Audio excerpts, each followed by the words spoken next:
तो कल हम लोगों ने पार्ट शुरू किया था। तो शुरुआत से एक बार फिर देखते हैं इसको। तो दर्शन टॉपिक है हमारा। चरक सूत्र 16 का एक रेफरेंस लिखा हुआ है, स्वभाव उपरमवाद। वहां पर आया है चरक सूत्र 16 में, स्वभाव उपरमवाद, जो बौद्ध दर्शन के क्षणभंगुरवाद का रूपांतरण कह सकते हो, थोड़ा वैसा ही है। एकत्ववाद, अद्वैतवाद, विवर्तवाद, ये सब वेदांत के हैं। वेदांत दर्शन को ही उत्तर मीमांसा या ज्ञान मीमांसा भी कहा जाता है। उत्तर मीमांसा या ज्ञान मीमांसा इसी का नाम है। इसके रचयिता है वेद व्यास। मेन स्टेटमेंट है इसका, ब्रह्म सत्य जगत मिथ्या, कि ब्रह्मा ही सत्य है, ईश्वर एक है वो सत्य है, बाकी सब झूठ है। अग्नि पुराण गरुड़ पुराण के लेखक हैं, ये योग दर्शन के टीकाकार हैं। अग्नि और गरुड़ पुराण के लेखक और योग दर्शन के टीकाकार। द्वैतवाद सांख्य और योग का दिया हुआ है। द्वैतवाद बाय सांख्य एंड योग। त्रैतवाद वैशेषिक न्याय और मीमांसा का है। वैशेषिक और न्याय वाले मानते हैं ईश्वर, जीव और प्रकृति। हमने बात की थी कि विशेष रूप से जहाँ न्याय होगा या ईश्वर क्या है वो विशेष है, ऐसी बात करके हमने याद किया था इसको। तो ईश्वर जीव प्रकृति यहाँ है, जबकि मीमांसा में अदृश्य पुरुष प्रकृति है। दोनों का त्रैतवाद, मतलब मीमांसा का भी और वैशेषिक और न्याय का भी। ईश्वर जीव प्रकृति वैशेषिक न्याय, अदृश्य पुरुष प्रकृति मीमांसा। विवर्तवाद, अजातवाद और अध्यात्मवाद सब वेदांत के हैं। हमने याद किया था कि अध्यात्म के लिए वेदों में आ जाओ, कि अध्यात्म चाहिए तो वेदों में आ जाओ। तो अध्यात्मवाद, आ जाओ से अजातवाद, वेदों में वेदांत। बाकी विवर्तवाद वो भी नीका है। चाहो तो लिख सकते हो विवर्तवाद क्या होता है, कि मिथ्या ज्ञान जो होता है, जैसे लिख लोगे, पूछता है उदाहरण रख के, कि रस्सी को सांप समझ लेना। है ना, कि सड़क पे रस्सी है, आप अगर डरे हुए हो मन में तो आपको रस्सी सांप जैसी दिखाई देगी, कि अरे सांप है वहां। तो वही है विवर्तवाद। ठीक है, मिथ्या ज्ञान, रस्सी को सांप समझना, उदाहरण लिख लेना, पूछा जाता है। नेक्स्ट आ जाएंगे। ये पेज मैंने आपसे कहा था अभी नहीं पढ़ना है, पहले आगे चलोगे इससे, नेक्स्ट पेज आ जाओगे। तो अलौकिकवाद, वैशेषिकवाद, असत कार्यवाद, आरंभवाद, परमाणुवाद, पीलूपाक, ये सब वैशेषिक के हैं। तो यहाँ हमने याद किया कि आलोक ने पल पल विशेषता असत कार्य आरंभ किए। आलोक ने पल पल विशेषता असत कार्य आरंभ किए। तो अलौकिकवाद, पल पल यानी पीलूपाक, विशेषता वैशेषिक, असत कार्य तो असत कार्यवाद, आरंभ किए आरंभवाद। पीलूपाक को ये समझना है कि पीलू से क्या मतलब है। पीलू का मतलब है परमाणु, ये समझना है आपको। तो पूछा जाएगा कि पीलू पाक का उल्लेख किसने किया, तो वैशेषिक दर्शन में। और ये पूछता है कि पीलू से क्या समझना चाहिए, तो पीलू से समझना चाहिए परमाणु की बात चल रही है। पीलू मतलब परमाणु। आगे चलेंगे। शून्यवाद, तो बोध और नागार्जुन ने दिया शून्यवाद। तो हम याद रखते हैं वो मूवी आई थी शाहरुख खान की, जीरो, है ना, जीरो यानी शून्य। तो उसमें वो बोना बना हुआ था, छोटा बना हुआ है, अगर देखिए मूवी आपने। तो बोना, तो बो से बोध और ना से नागार्जुन। तो जीरो यानी शून्यवाद, तो बोध और नागार्जुन ने दिया है। नेक्स्ट है प्रमाणवाद। प्रमाणवाद न्याय दर्शन का। तो न्याय किसके आधार पे होता है, प्रमाणों के आधार पे। है ना, प्रमाणों से सत्यता जांचते हैं ना पहले, जब न्याय दिया जाता है। तो प्रमाण, न्याय करने के लिए प्रमाण चाहिए हमको। कर्मवादी, तो मीमांसक जो है वो कर्मवादी हैं। कर्मवादी याद रखेंगे, मीमांसा कर्म को आधार मानता है। जड़वाद है चारवाक। चारवाक दर्शन, ये जड़वाद वाला है। जड़ मतलब जड़ बुद्धि होते हैं ना, कि भाई मैं नहीं सुनूंगा तुम्हारी बात। कि तुमने कहा कि मान लो 2 और 2 10 है, जैसे तुम सवाल करने लोगे, कहेंगे मैं क्यों मान लो, जब होते ही नहीं है 2 और 2 10। है ना, या मान लो एक्स की वैल्यू 20 है, जैसे कह देते हैं, ये नहीं मानेंगे। ये जड़ बुद्धि वाले हैं, तो उसी को मानते हैं जो इनको दिखाई देता है। कह रहे मैं कुछ नहीं मानूंगा जो नहीं दिखता। तो ये शब्द को भी नहीं मानते, स्पेशली पूछा जाता है, लिख लो सामने इसके, बहुत जरूरी बात है, कि चारवाक शब्द को नहीं मानते। शब्द या आकाश, तो इसमें यकीन नहीं है इनका, इसको नहीं मानता है। ठीक है। इनका एक फेमस श्लोक भी आपको बताया होगा मैंने, यावत जीवेत सुखम जीवेत, ऋणम कृत्वा घृतम पिबेत, कि जब तक जियो सुखपूर्वक जियो, ऋण लेके भी अगर घी पीने को मिले तो पी लेना चाहिए, कोई बुराई नहीं है। नेक्स्ट है पिठर पाक। पिठर पाक न्याय दर्शन का है। तो पीलू पाक वैशेषिक का है, पिठर पाक न्याय दर्शन का है।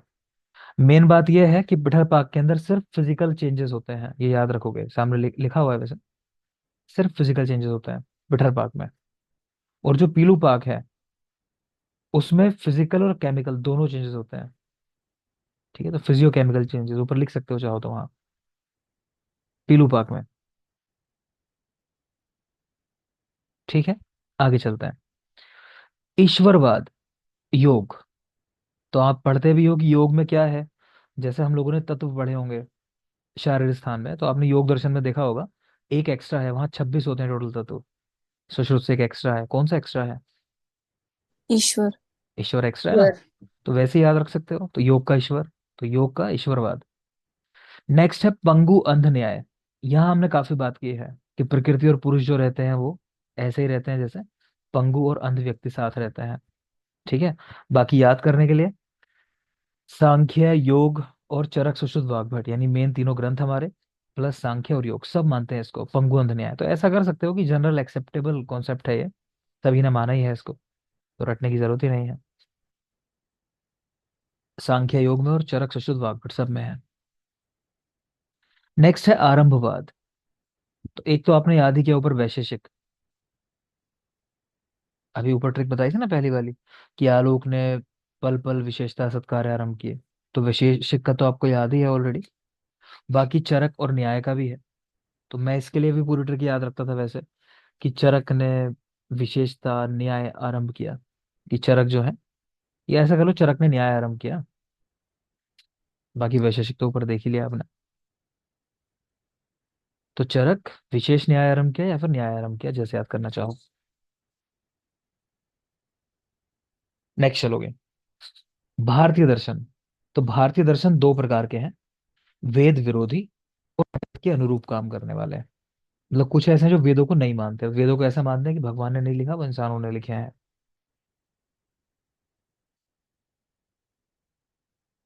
एक मिनट बेटा।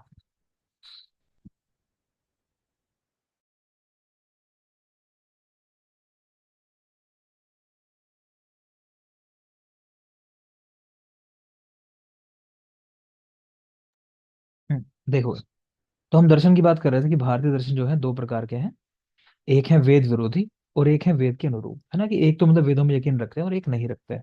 पहली बात तो यह है। फिर जो वेद अनुरूप है उसके दो प्रकार हैं, लौकिक विचार उत्पन्न और वैदिक विचार उत्पन्न। कि वेदों को कुछ लोग तो ऐसा मानते हैं कि यही लिख दिए लोगों ने, जैसे आप पुरुषों ने मान लो लिख दिए, और कुछ लोग मानते हैं वैदिक विचार उत्पन्न, कि वेद जो है वो मतलब ईश्वर के लिखे हुए हैं उस तरह से, कि वहाँ वैदिक विचार है बिल्कुल।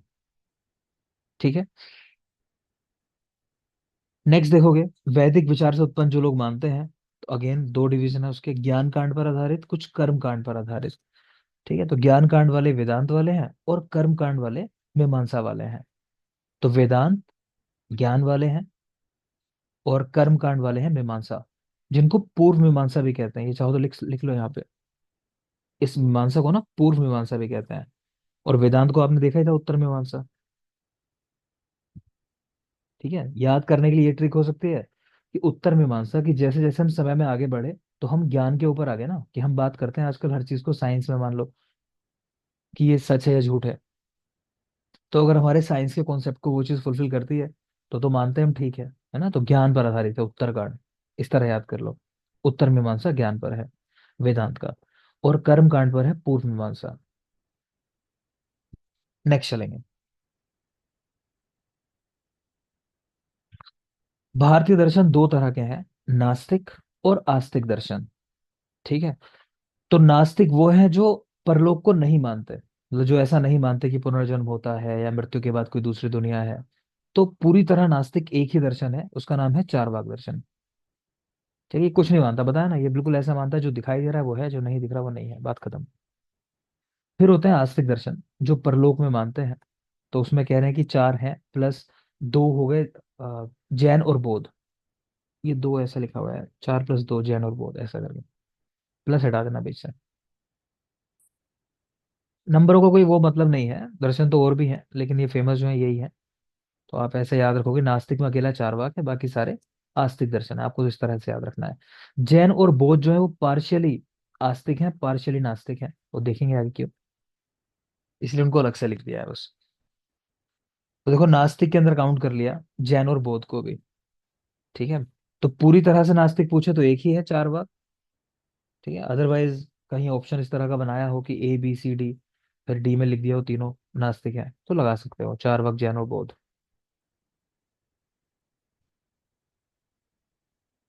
एक मिनट रुकना बेटा।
हाँ बेटा देखोगे।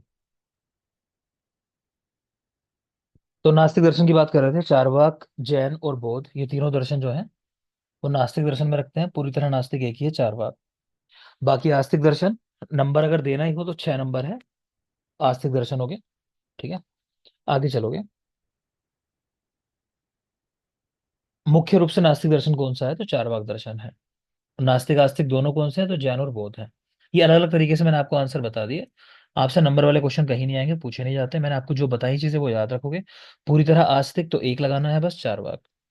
अगर ऑप्शन में कहीं ऐसा आ जाए कि इनमें से कौन से नास्तिक दर्शन है, तो तीनों ऑप्शन में दिए हो, चारवाक जैन बौद्ध, तो तीनों लगा देना। पूछ ले कौन सा दर्शन है या कौन से दर्शन है जो आस्तिक भी हैं और नास्तिक भी हैं, तो वो जैन और बौद्ध हैं। ठीक है, तो इस तरह आंसर लगाना है, बाकी सारे आस्तिक हैं। तो अब देखोगे पहला वैशेषिक दर्शन। देखो जितने भी पर्याय इस्तेमाल हुए हैं वो सिर्फ वैशेषिक दर्शन के ही हुए हैं, तो याद रखे नहीं जाते इसके पर्याय। सिंपल सी बात है, जितने भी पर्याय आपको मिलेंगे वैशेषिक के ही मिलेंगे। एग्जाम में सवाल आ जाएगा किस दर्शन का दूसरा नाम है, तो आंसर लगा देना वैशेषिक। कौन कौन से बाकी एक बार पढ़ लो। काश्यप, पैंगिल्य, अवलोक्य, समान तंत्र, समान न्याय और कल्प न्याय, सब इसके पर्याय हैं। काश्यप दर्शन भी कहते हैं इसको, स्पेशली याद रखना। काश्यप और अवलोक्य, ये दो वर्ड देख सकते हो। ठीक है, आगे चलिए। इसके आद्य प्रवर्तक यानी शुरुआत करने वाले कौन है इसके, तो उलुक या कणाद। उलुक भी याद रखोगे, कणाद तो याद ही हो चुका होगा अब तक सबको। उलुक का नाम भी याद रखोगे। द्रव्य गुणकर्म सामान्य विशेष समवाय, ये छह इसके आप जानते हो, तत्व इसके या पदार्थ। और ये भी याद रखना है, जो पांचवा इसका द्रव्य है ये विशेष, उसी के नाम पे इसका नाम वैशेषिक दर्शन है। ठीक है, तो पंचम तत्व विशेष होने से इसको वैशेषिक दर्शन भी कहते हैं। पांचवे का नाम विशेष है ना, उसी के नाम पे वैशेषिक दर्शन कहते हैं। इसके ऊपर टीकाएं, प्रशस्त पाद भाष्य, व्योमवती, कृणावली, न्याय कंदली, सेतु, दश पदार्थी। वो कह रहे हैं अंग्रेजी और चीनी दोनों भाषाओं में इसका अनुवाद हुआ है। तो प्रशस्त पाद भाष्य, व्योमवती, कृणावली, न्याय कंदली, सेतु, दश पदार्थी, ये सब इसके ऊपर टिकाए हैं। याद रखने के लिए हम इस तरह याद रखते हैं कि अंतरिक्ष से यानी व्योम से, ऐसा करो, व्योम से सेतु के माध्यम से यानी कि पुल के थ्रू, ठीक है, 10 प्रशस्त किरणें आई न्याय करने के लिए।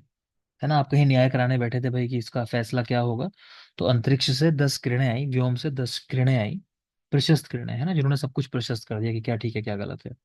तो 10 किरणें आई ऐसे। तो याद रखने के लिए बाकी देख लो कि व्योम से यानी व्योमवती, सेतु के थ्रू तो सेतु, न्याय करने न्याय कंदली, 10 दश पदार्थी, प्रशस्त किरणें, प्रशस्त पाद भाष्य और किरणावली। तो ये सारी इसके ऊपर टिकाएं हैं। इसके अलावा कह रहे हैं कि चीनी और अंग्रेजी दोनों भाषाओं में इसका अनुवाद हो चुका है। वैशेषिक दर्शन के प्रतिपादक ग्रंथ 3 हैं। ठीक है, 3 ग्रंथ हैं जो इसके बारे में बताते हैं ठीक से, मतलब क्या क्या कहना चाहते हैं ये। तो भाषा परिक्षेप, तर्क संग्रह और मुक्तावली। इसको हम याद रखते हैं कि भाषा तर्कों से मुक्त है।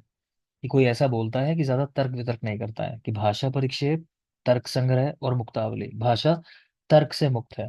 तो भाषा परिक्षेप, तर्क संग्रह, मुक्तावली। नेक्स्ट आ जाओगे।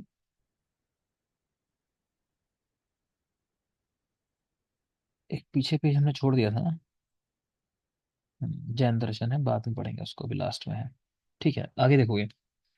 वैशेषिक दर्शन में 10 खंड है, 20 अध्याय और 6 पदार्थ। देख लो, सवाल नहीं पूछा जाता। पदार्थ 6 आपको पता ही है। तो 10 खंड है और 20 अध्याय हैं। दो प्रमाणों को मानता है, याद आ रहा होगा, बेबो जी। ठीक है, कणाद का परमाणुवाद। ठीक है, परमाणुवाद इसका स्पेसिफिक है, पीलूपाक हमने बात की थी। ठीक है ना, पीलूपाक या परमाणुवाद एक ही बात है। और विशेष जो है इसका पांचवा पदार्थ, वो विशिष्ट है, मतलब कहीं और उनका उल्लेख नहीं मिलता, विशेष का और परमाणु का कह रहे हैं। परमाणु क्या होता है, तो अविभाज्य है, सूक्ष्म है, अतीन्द्रिय है, इंद्रियों से परे की चीज है, अविभाज्य है और बहुत सूक्ष्म है, नित्य होता है। अब नहीं मानते, लेकिन पहले मानते थे कि नित्य होता है। आत्मा अनेक होती है, आत्मा तो वह वस्तु है ही, सुश्रुत पढ़ा ही आपने। नेक्स्ट आ जाओ न्याय दर्शन। तो तर्क विद्या, वाद विद्या, आन्वीक्षिकी, ये सब इसके नाम है। याद रखने का तरीका ये है कि जब न्याय करते हो ना, तो कहीं अन्वेषण किया जाता है ना, मतलब रिसर्च की जाती है कि हाँ ठीक बात है या गलत बात है। ठीक है, इसी तरह वाद विवाद करते हैं न्याय के लिए ही, तर्क वितर्क करते हैं न्याय के लिए ही। ठीक है, तो इजी है इसके पर्याय पहचानना, बाकी सारे के सारे जो थे वो वैशेषिक के पर्याय थे, ऐसा हमने याद किया। तो गौतम या अक्षपाद, न्याय दर्शन के जो लेखक हैं, तो वो गौतम है या अक्षपाद है, दोनों नाम याद रखोगे। पहले और दूसरे अध्याय में 16 तत्वों का वर्णन किया है। शिप्रा। सर। न्याय के प्रमेय कितने हैं? प्रमेय।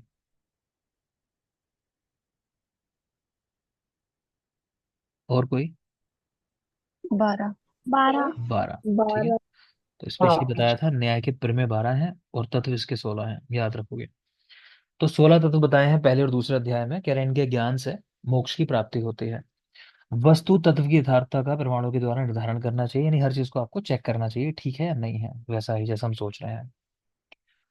मोक्ष प्राप्ति हेतु राग द्वेष मिथ्या ज्ञान, इनसे निवृत्ति होना जरूरी है। राग द्वेष और मिथ्या ज्ञान ये नहीं होने चाहिए मोक्ष प्राप्ति के लिए। जगत का समवाय कारण परमाणु को माना और निमित्त कारण ईश्वर को माना है। ठीक है, बिना परमाणु के नहीं बनेगा जगत। ठीक है, लेकिन किसके निमित्त? ईश्वर की इच्छा के निमित्त है सब कुछ, तो निमित्त कारण ईश्वर को माना है, याद रखोगे। ईश्वर की इच्छा होने से ही दो परमाणु मिलकर एक अणु बनाते हैं और तीन अणुओं के सहयोग से त्रिसरी अणु होता है। मनीषा, पृथ्वी में कुल कितने परमाणु होते हैं? मनीषा, पृथ्वी में कुल कितने परमाणु हैं? 30 सर। 30। ठीक है ना, तो वहाँ ये कॉन्सेप्ट आपको हाँ पढ़ाया जी। था, याद होगा आप लोगों को भी। देखो आगे, तो वही सब लिखा हुआ है, देख लो यार। कि आकाश में वो तीन अणु, छह परमाणु, वायु में तीन तीन यानी दो तरस अणु होते हैं, तो छह अणु हो गए। ठीक, इसी तरह लास्ट जाते जाते पृथ्वी में 30 हो जाता है। नेक्स्ट आ जाएंगे सांख्य दर्शन। आपसे पूछा जाएगा प्राचीनतम दर्शन कौन सा है। ठीक है, तो ये सांख्य दर्शन है सबसे प्राचीन दर्शन। सत्कार्यवाद और द्वैतवाद को मानता है। सत्कार्यवाद क्या होता है? जो हम कहते हैं कि कारण से कार्य होता है, कि जहां कोई कारण है किसी चीज के पीछे, उसको सत्कार्यवाद कहा जाता है। कोज एंड इफेक्ट रिलेशनशिप जो आप कहते हो, कि कुछ कारण जरूर होगा काम होने के पीछे।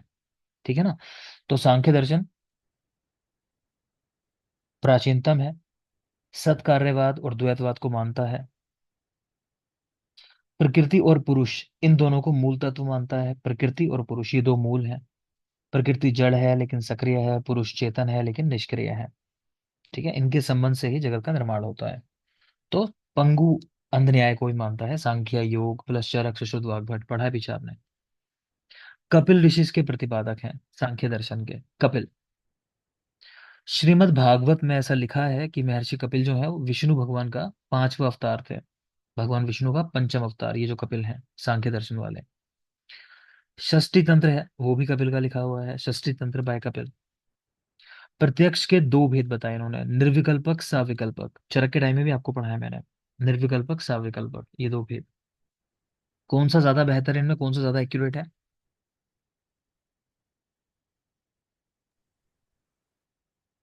बोलिए। इसका विकल्प सविकल्पक। ठीक है, जिसके विकल्प मौजूद हैं, पता है हमें और क्या क्या चीजें और साथ में जुड़ी हुई हैं।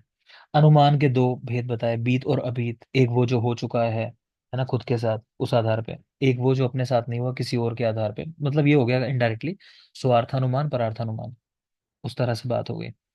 कारण की व्यक्तावस्था ही कार्य होती है। ठीक है, तो कारण जो है जब वो अपने आप को व्यक्त करता है तब वो काम हो चुका होता है, मतलब कार्य क्यों बनता है? कारण की वजह से, ये कहना चाह रहे हैं, वो कोज एंड इफेक्ट रिलेशनशिप अगेन। सत से सत की उत्पत्ति होती है, यही सत्कार्यवाद है। ठीक है, कि कुछ होगा तभी कुछ होगा, मतलब कुछ कारण होगा तभी कुछ होगा, वरना नहीं होगा, तो ये सत्कार्यवाद है। नेक्स्ट आ जाओ योग दर्शन। इसके प्रवर्तक महर्षि पतंजलि हैं। चार पाद हैं इसके, चार स्तंभ हैं, साधन समाधि विभूति और कैवल्य। याद रखना है, हम ऐसे याद रखते हैं कि समाधि का साधन केवल विभूति को पता है, कि समाधि कैसे लगाई जाए, समाधि का साधन केवल विभूति को पता है। तो समाधि साधन कैवल्य और विभूति। कैवल्य सामने लिख सकते हो, मोक्ष का ही नाम होता है दूसरा, कैवल्य, मोक्ष। तो समाधि का साधन केवल विभूति को पता है। ये श्लोक इनका याद आ रहा होगा, योगस्य चित्त वृत्ति निरोध। ठीक है, और चरक में क्या पढ़ते हो योग के बारे में, बोलो। उनका स्टेटमेंट क्या है, योगो मोक्ष प्रवृत्तः। प्रवर्तका। ठीक है, तो योगो मोक्ष प्रवर्त का। आगे चलिए। तो योगस्य चित्तवृत्ति निरोध, ये ध्यान रखेंगे। यहाँ पर जो कहा है इन्होंने, योग दर्शन के टीकाकार कौन है, तो व्यास। पीछे शुरू में ही पढ़ा है आपको कि योग दर्शन के ऊपर टीका लिखी है, अग्नि पुराण गरुण पुराण लिखा है इन्होंने। ठीक है, तो वही पॉइंट यहाँ लिखा हुआ है। अष्टांग योग, क्या क्या चीजें आती हैं अष्टांग योग के अंदर? यम नियम आसन प्राणायाम प्रत्याहार धारणा ध्यान समाधि, 8 चीजें हैं। यम नियम आसन प्राणायाम प्रत्याहार धारणा ध्यान समाधि, जो शुरू की 5 चीजें हैं, यानी यम नियम आसन प्राणायाम प्रत्याहार, इनको बहिरंग योग भी कहा जाता है, क्योंकि इसमें आप उतना डीपर लेवल पे जाके योग नहीं करते हो, है ना, कि अपने मन को जो है कंट्रोल नहीं कर पाते हो। शुरू की जो स्टेजेस हैं, जो लास्ट तीनों स्टेज हैं, धारणा ध्यान और समाधि, ये अंतरंग योग की अवस्था है। इसी को संयम भी कहा जाता है। तो यहाँ पे मन कंट्रोल हो जाता है आपका। ठीक है, तो शुरू के 5 बहिरंग योग, लास्ट के 3 अंतरंग योग या संयम, प्लस प्रत्याहार को बहिरंग और अंतरंग योग के बीच की कड़ी कहा जाता है। दोनों के बीच का लिंक है प्रत्याहार, देख भी रहे हो कि इसके बाद अंतरंग योग आ जाता है। ठीक है ना। तो ये अष्टांग योग है, बहिरंग योग शुरू के 5, अंतरंग योग लास्ट वाले 3, प्रत्याहार दोनों के बीच की कड़ी है। साधना प्रधान दर्शन है ये, साधना प्रधान दर्शन, मतलब पूजा पाठ से ज्यादा ईश्वर से, क्योंकि मिलने की बात होती है ना इसमें बार बार, तो उस तरह की बात है। इसको सेश्वर सांख्य भी कहते हैं, क्योंकि सांख्य के 25 तत्वों में ईश्वर जोड़ दो तो योग दर्शन बन जाता है ना। तो योग दर्शन सेश्वर सांख्य भी कहते हैं, पूछा जाता है। तो सांख्य वाले 25 प्लस ईश्वर, टोटल 26 हो गए इसके तत्व।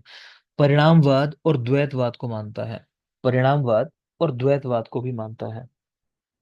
ठीक है, चीजों का परिणाम होगा, और द्वैतवाद को मानता है। नेक्स्ट चलोगे, मीमांसा दर्शन, इसको पूर्व मीमांसा भी कहते हैं, कर्तव्य मीमांसा भी कहते हैं। मीमांसा दर्शन, तो मीमांसा का नाम ही पूर्व मीमांसा या कर्तव्य मीमांसा भी है। इसके रचयिता जो है जैमिनी है, जैमिनी। और भाष्यकर्ता, मतलब इसको फिर, जैसे जैमिनी ने बता दिया दर्शन पूरा, फिर उसको आसान लैंग्वेज में लिखना कि समझ में आ जाए, वो काम सबर स्वामी ने किया।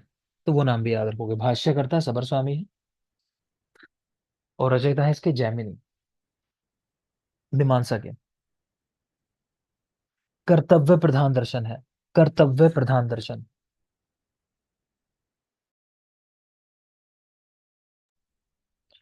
तो कर्तव्य प्रधान दर्शन है, कर्म के अनुसार फल मिलता है, ईश्वर फल देने वाला नहीं है, यज्ञ आदि विशेष तत्व से अदृष्ट उत्पन्न होता है, धर्म करने से दृष्ट के द्वारा उत्तर उत्तर उत्कृष्ट स्थिति आती है। क्या बात है, मैंने क्यों एकदम बोला?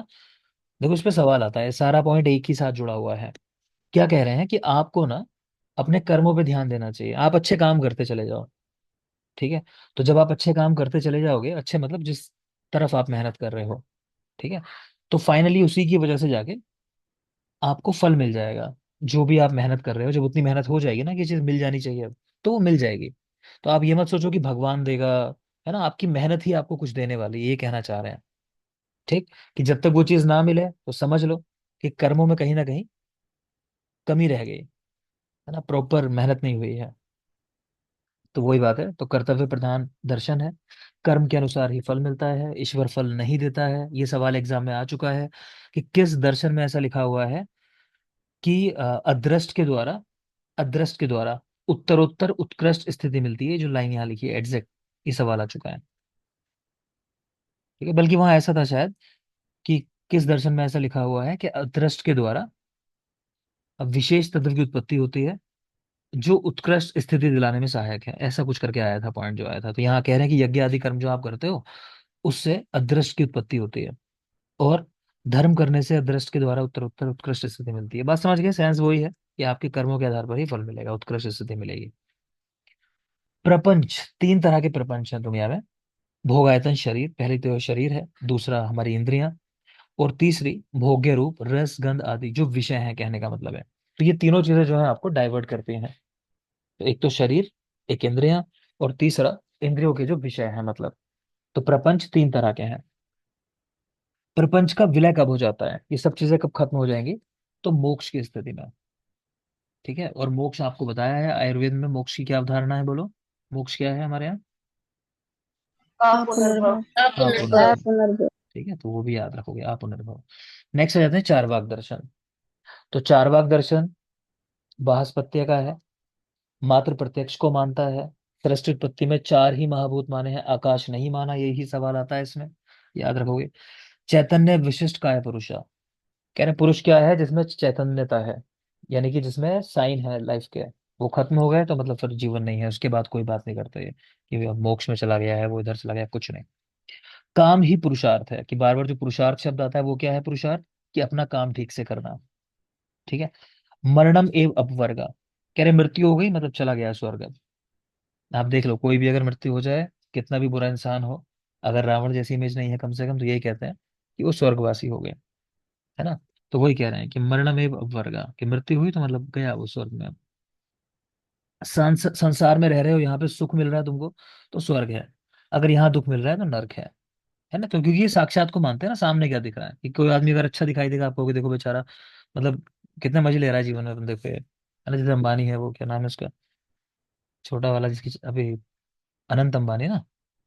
तो लोगों को लगता है स्वर्ग है उसका जीवन, है ना। और नर्क क्या है, कि अभी कोई दिखाई दे जाए बड़ा परेशान सा, कि देखो बेचारा नर्क में है, जो सामने दिखाई दे रहा है वही स्वर्ग वही नर्क है।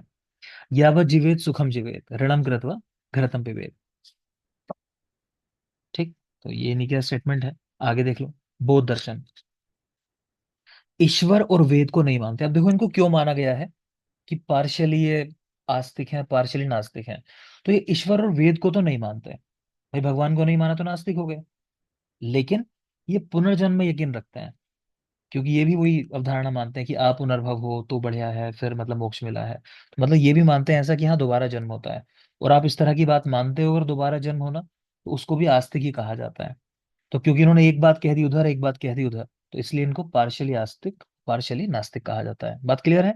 तो पुनर्जन्म को मानने की वजह से इनको नास्तिक माफ करे आस्तिक में रखते हैं, पुनर्जन्म को मानने की वजह से। और ईश्वर और वेद को नहीं मानते, इसलिए इनको नास्तिक में भी रखा जाता है।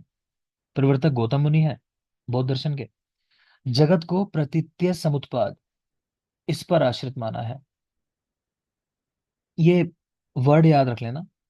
ठीक है, ये क्वेश्चन आपकी गाइड का है सीधा, किसने जगत को प्रतीत्य समुत्पाद इस पर आश्रित माना है, ऐसा करेंगे। मैंने शायद मतलब लिखवाया हुआ इसका पहले, लिखवाया कुछ बेटा इसका मतलब पीछे, मैं रिकॉल नहीं कर पा रहा अभी। बोलेगा कोई अगर लिखवाया, तो नहीं बोला तो कोई बात नहीं, अगर बताया है तो बोल दो। नहीं पता, चलो मैं बता दूंगा देख के, है ना। पीछे देखा था हमने इसका मतलब क्या है, अभी मैं रिकॉल नहीं कर पा रहा हूँ, खैर। तो जगत को प्रतीत्य समुत्पाद पर आश्रित माना, इस लाइन को तो याद ही रखना कम से कम। द्रव्य चार प्रकार के, आकाश, काल, पुद्गल, जीव।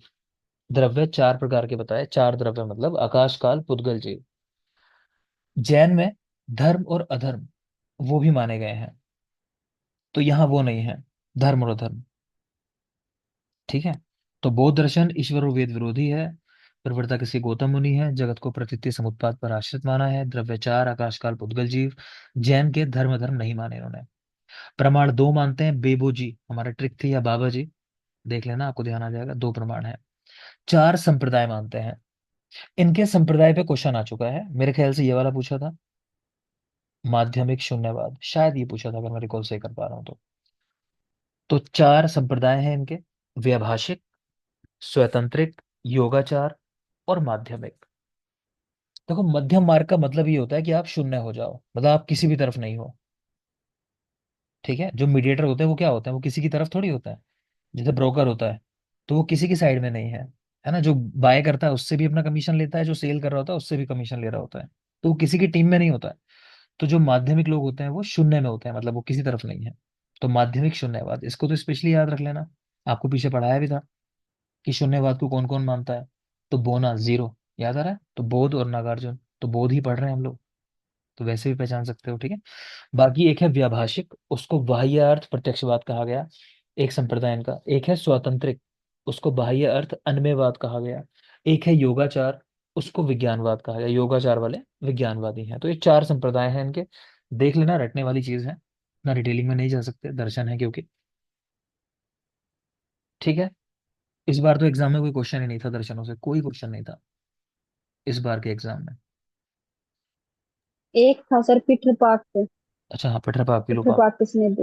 हाँ पिठर पाक था या पीलू पाक था, मेरे ख्याल से बेटा पिठर पाक था।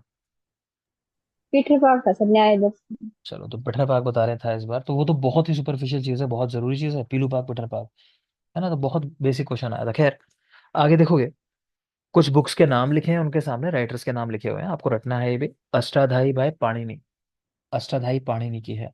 मनोरमा खंडन चक्रपाणि। षड पदार्थ समुच्चय श्री हरिदर्शन। बुक्स के नाम है, आप देख लेना, क्योंकि टाइम खत्म हो रहा है। मुझे बता दो कल क्या शुरू कराऊं मैं, क्योंकि टाइम एंड हो रहा है क्लास का। क्या पार्ट नहीं हुआ यहाँ पे, अभी क्या छूटा हुआ है सेकंड पार्ट के हिसाब से? शालाक्य शुरू कर लें क्या? शालाक्य नहीं करते अभी। चलो मैं बताता हूँ, मैसेज डालता हूँ मैं हिसाब लगा लेता हूँ आपका क्या पार्ट रह गया अभी। ठीक है, मैं देख लेता हूँ आपका क्या पार्ट छूटा हुआ है, तो उसको शुरू कर लेंगे। ये बुक्स के नाम है बेटा, आपको रटने ही है। षड पदार्थ समुच्चय श्री सर, हरिदर्शन। सुश्रुत, तो सुश्रुत और चरक संहिता चिकित्सा सुश भी नहीं हुई। हाँ बेटा, सुश्रुत और चरक चिकित्सा जानबूझ के थोड़ा सा डिले कर रहा हूँ मैं, क्योंकि ना मेरे पास स्पेस नहीं है, और एआई पीजीटी की जो क्वेरीज आ रही हैं मैं ले नहीं पा रहा हूँ, इसलिए तो उसका थोड़ा सा मुझे कुछ ऐसे मैनेज करना है। ये मेजर पार्ट है, मैं वॉल्यूम 2 से स्टार्ट करा दूँ, है ना, जैसे चरक चिकित्सा ले लेंगे उधर, और सुश्रुत उनका नए सिरे से हो जाएगा, मैं सोच रहा हूँ। तो आपके ही बैच में कहीं इसे मर्ज करने के लिए, तो वो कुछ हिसाब लगा रहा हूँ, ठीक, इसलिए रोक रखा है। बताता हूँ मैं अभी, खैर। तो Ashtadhyayi sir Panini. First lecture की वीडियो मिल जाएगी? कौन मांग रहा है? सर मैं महेश, सर मैं ज्वाइन नहीं कर पा रहा था। इसलिए नहीं कर पा रहे थे, आपका कैमरा ऑफ होगा लगातार। ठीक है, चलो, याद करना बुक्स के नाम जो है, बुक्स के नाम सारे आपको याद करने हैं। ठीक है, और कल मिलते हैं, बताता हूँ मैं आपको क्या लेते हैं। Thank you.